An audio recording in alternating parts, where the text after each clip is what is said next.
Hello viewers, welcome to this PowerPoint presentation. My name is Ime Ekasiotu and this is at the end of the program, 11-week course on US air transportation system. I hope you learned something out of this. This PowerPoint covers 5 lesson plans on air transportation system, beginning with the historical aspect of air transportation, covering the regulations and deregulations of aviation industry by the US government.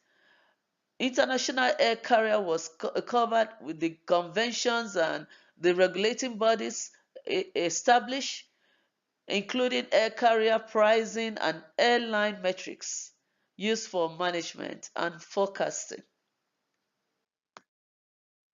Since inception of flight, ushered in by the Wright brothers, Orville and Wilbur, at Kitty Hawk, North Carolina, December 17, 1903, the U.S. government response to aviation leaders and the populace call for intervention to make regulation, because in those era we had a lot of accidents. The first pilot, female pilot, died falling off our plane, no harness, no seatbelt.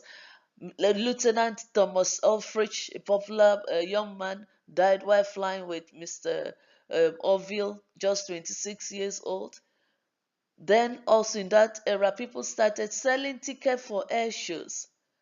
We had a lot of accidents. We had people doing whatever they wanted. So they had to have rules to control it.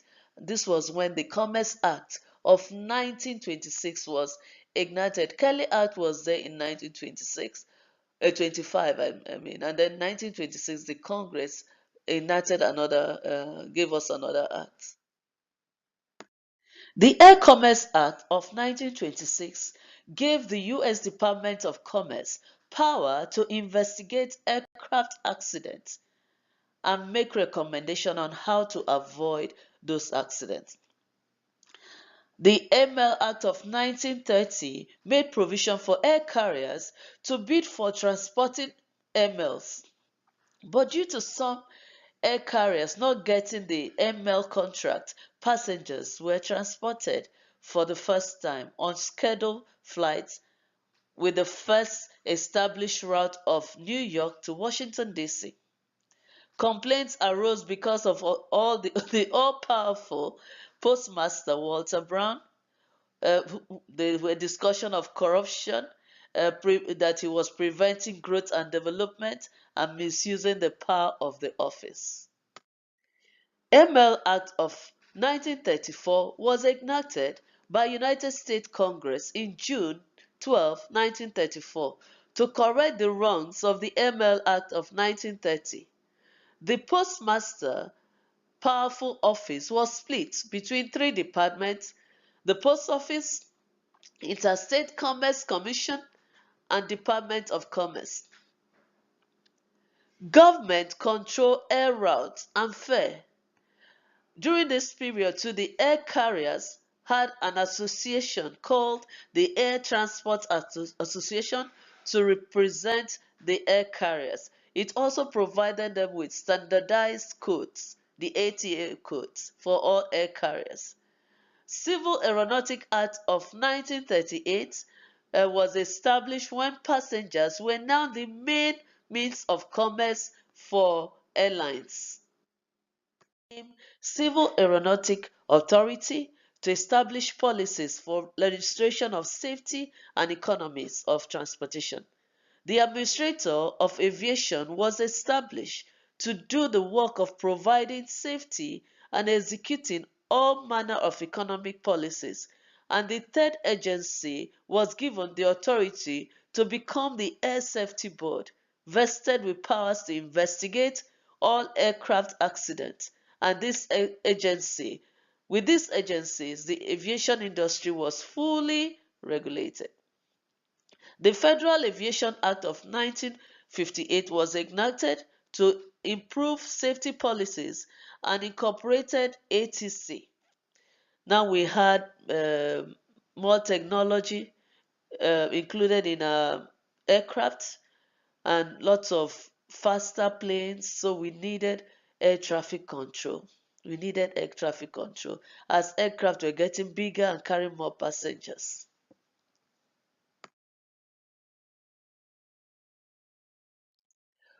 With many regulations on safety and economies of air transportation system became burdensome. So the aviation industry needed some freedom, especially on the economic side. And when they cried out again during the time of President Jimmy Carter, the government enacted the Regulation Act of October 24, 1978. The purpose of this act, according to our textbook and according to the textbook, that's where I got it from, is to encourage, promote, and reach higher standard of air transportation system by allowing competition that will bring about better quality of services and products, fair pricing of services also, and you had many choices. This is the situation where we are in now. People have more choices, and it has been 40 years since the regulation. Some air carriers have prospered and some have closed down. Some research said it has made ticket prices to be lower than what it should have been if the government was still regulating. Now, international air transportation. We've talked about what happened in the US in those early years of aviation until the Deregulation Act of 1978. In 1910, at Paris, aviation pioneers realized that aviation would be beneficial and widely used. They convened a meeting to decide on the rules needed to govern this mode of transportation. They had rules for maritime. So now with aircraft being used as the means of transportation, they also had to have rules. 19 European countries were in attendance. The decision taken in the meeting was later agreed on in another Paris Convention of 1999, Madrid Convention of 1926. They were building on what they started in 1910, Pan American Convention of 1928, and Chicago Convention of 1944. The list of all these conventions is found in our textbook by Kane, 2012. International air transportation continues with the Warsaw Convention of 1929. The Warsaw Convention of 1929 purpose was to standardize international travel documents and make rules to govern air carrier liability when accident occurs. Kings, presidents, and diplomats throughout the world gathered at Warsaw, Poland, to sign the treaty governing transportations of persons, luggage, and goods globally. Chicago Convention of 1944 had 52 nations in attendance, and this led to the signing of the treaty that established International Civil Aviation Organization, International Air Service Transit, and International Air Transport Agreement that have led to the 8th Freedom of the Air rights. This right providing right for transporting across or landing in sovereign countries. ICAO's main objective is the development of safe, reliable, efficient, and economic global air transportation. International air transportation continues. After the 1978 Deregulation Act, International Air Transport Organization (IATA) price-fixing role was weakened with the signing of the Open Skies Agreement. IATA functions include assigning three-letter airport codes, acts as accrediting body of travel agents, publishes dangerous goods regulation manual, currency rate of exchange, and also publishes airline schedules worldwide.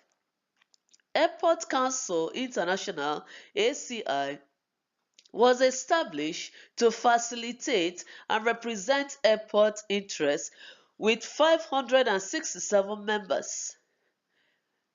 1,630 airports and operate in 176 countries. That's an achievement. And territories. I got that information from a textbook written by Kane, 2012. The learning plan also covered commercial space transportation. The FAA, Federal Aviation Administration, governs commercial space transportation, providing licenses and ensuring regulation compliance. And we have here, put his picture here, the American Robert Goddard, the father of rocket propulsion. Air carrier marketing. Deregulating of air carriers make marketing needful to stay relevant and profitable. Commercial aviation is a volatile industry. It changes with changes in politics, economy, environment, and fuel costs even affect its profitability. Airline passenger market is very competitive with availability of airlines and routes, especially with the emerging economies. Air carriers have to be properly managed and positioned. Air carrier marketing mix are providing good products, placing the product where the customers are, promoting the product, and establishing fair and reasonable prices or fares. In conclusions, lesson learned from these 11 weeks has been enormous. In just a period of 11 weeks, the FAA forecast using global insight estimates growth and profitability for the aviation industry. So now in America is how to encourage the younger generation to be interested in aviation because there's going to be growth. Some references here, 3 slides just for references. Thank you for watching, and I hope you've learned something from this short presentation. Have a good day.